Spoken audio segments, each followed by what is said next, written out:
Informasi ini mungkin bermanfaat buat kalian yang punya akun besar, yang udah bisa hit selling di TikTok Shop. Kalian tuh nggak perlu khawatir, karena penutupan ini sifatnya hanya sementara dan nggak bersifat permanen.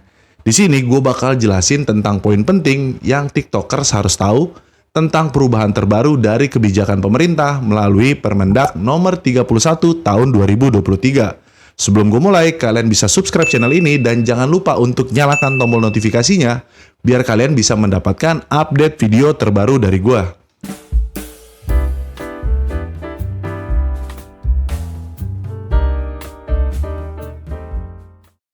Dengan perkembangan transformasi digital yang semakin pesat, saat ini perdagangan melalui sistem elektronik merupakan suatu keniscayaan yang tidak dapat dihindari oleh siapapun. Dan ini menjadi tantangan tersendiri buat para pedagang yang sampai saat ini masih mempertahankan sistem konvensional, namun juga menjadi satu harapan baru bagi mereka yang dapat adaptif dengan perkembangan dunia digital. Dan di sini gue akan kasih satu contoh nyata. Pedagang di Tanah Abang, omset mereka itu turun 50% karena adanya live TikTok. Tapi beda cerita kalau kita ngomongin Dr. Richard Lee. Dia itu bisa menghasilkan omset sebesar 41 miliar dalam waktu satu hari melalui live TikTok. Jadi yang katanya industri perdagangan hancur gara-gara adanya live TikTok, itu pun sampai saat ini masih menjadi paradoks. Fenomena ini bisa dikatakan boom and doom at the same time. Belum lagi kalau kita ngomongin persaingan harga yang nggak masuk akal.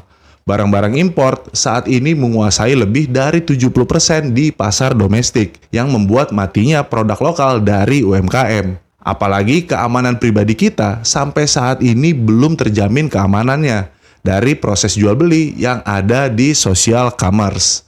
Dengan melihat persaingan pasar yang semakin gak sehat, akhirnya itu Menteri Perdagangan mengeluarkan Peraturan Menteri Nomor 31 tahun 2023 tentang perizinan berusaha, periklanan, pembinaan, dan pengawasan pelaku usaha dalam perdagangan melalui sistem elektronik atau PMSE. Untuk menggantikan Permendak nomor 50 tahun 2020. Di mana maksud dan tujuan peraturan ini dibuat, yaitu untuk membangun perdagangan melalui sistem elektronik yang sehat, dengan memperhatikan perkembangan teknologi yang dinamis, serta untuk mendukung pemberdayaan UMKM. Jadi untuk kalian para TikTokers bisa catat beberapa poin penting perubahan yang ada di dalam Permendak nomor 31 tahun 2023, yang akan kita bahas setelah kalian subscribe channel ini. Inilah 3 poin penting yang wajib kalian pahami dari Permendak nomor 31 tahun 2023. Yang pertama, social commerce udah nggak boleh lagi jualan alias cuma boleh mempromosikan barang.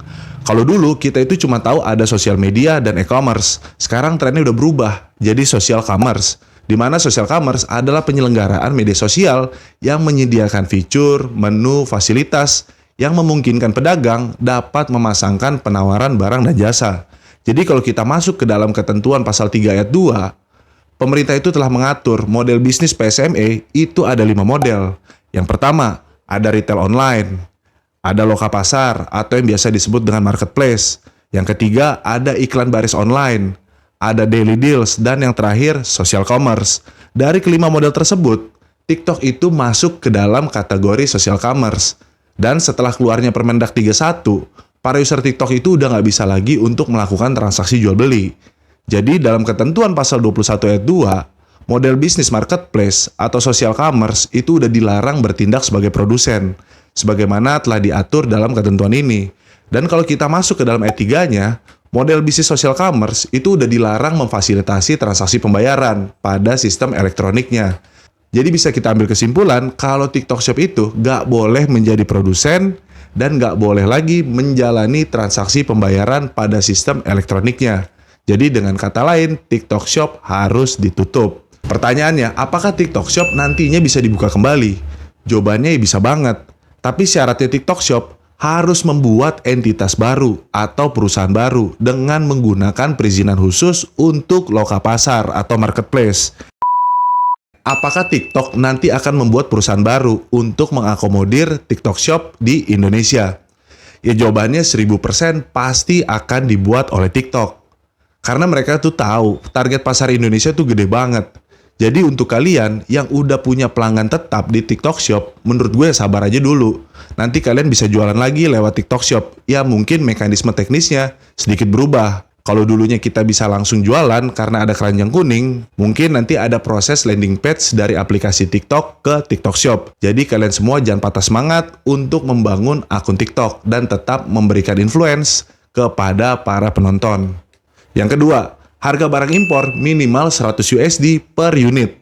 Jadi berdasarkan riset Indef pada tahun 2021, sebelum masuknya TikTok ke Indonesia, jumlah barang impor itu sudah mencapai 90% dengan kapitalisasi pasar sebesar 300 triliun rupiah. Dan setelah masuknya TikTok, makin parah lagi. Kalau kita lihat orang live di TikTok, itu ada sepatu impor harganya 10.000. Ada harga jilbab impor bahkan harganya 5.000 rupiah. Dan itu gratis ongkir lagi. Jadi harga-harga produk itu udah nggak masuk akal. Dan itulah yang rusak produk UMKM. Makanya toko besar kayak Tanah Abang, ITC, itu mulai menurun omsetnya. Karena orang-orang yang punya toko di daerah, itu udah nggak beli lagi barang ke Tanah Abang. Karena toko mereka banyak yang tutup dan gulung tikar. Dan sekarang TikTok udah nggak boleh lagi jual barang impor yang harganya di bawah $100. Ya kita anggap aja satu barang itu minimal 1,5 juta. Hal ini sebagaimana telah diatur dalam ketentuan pasal 19 Permendak nomor 31 tahun 2023. Ayat 1 yang berbunyi, penyelenggara perdagangan melalui sistem elektronik yang melakukan kegiatan PSME yang bersifat lintas negara wajib menetapkan harga barang minimum pada sistem elektronik untuk pedagang yang menjual barang dari asal luar negeri ke Indonesia. Ayat 2, harga barang minimum sebagaimana dimaksud dalam FOB itu harus $100 USD per unit. Ayat 3, dalam hal barang sebagaimana dimaksud dalam ayat 2, itu diberitahukan dalam mata uang yang berbeda dan dilakukan konversi menggunakan nilai kurs dari pemerintah di bidang keuangan. Dan menurut gua, pasal 19 ini bakal ngasih dampak positif untuk melindungi dan mendukung produk lokal.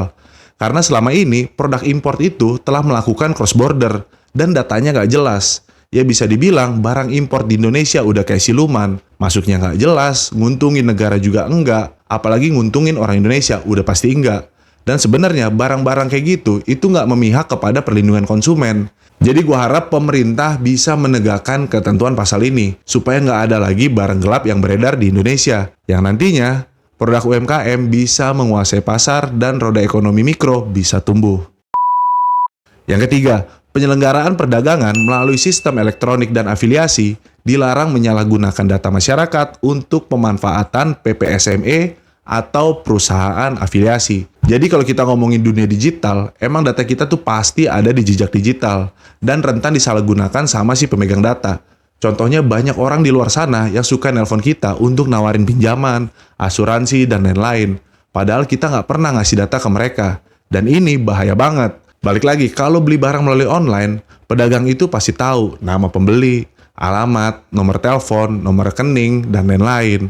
Dan Menteri Perdagangan melalui ketentuan pasal 13 ayat 3 itu telah memberikan landasan hukum terkait dengan perlindungan data privasi konsumen. Dalam menjaga persaingan usaha yang sehat, PPSME wajib memastikan tidak terjadi penyalahgunaan penguasaan data pengguna untuk dimanfaatkan oleh PPSME dan perusahaan afiliasi dalam sistem elektronik. Kalau ada pelaku usaha yang melanggar ketentuan pasal 13 ayat 3, maka akan dijatuhi ketentuan sanksi administratif, mulai dari peringatan tertulis sampai dengan pencabutan izin usaha, sebagaimana telah diatur dalam ketentuan pasal 50 ayat 2. Itulah 3 poin penting yang wajib kita ketahui dari adanya Peraturan Menteri Perdagangan nomor 31 tahun 2023. Sekali lagi untuk kalian para pejuang cuan agar tetap semangat untuk membangun akun TikTok kalian karena penutupan ini hanya bersifat sementara yang nantinya akan bisa kalian gunakan setelah TikTok membentuk entitas baru.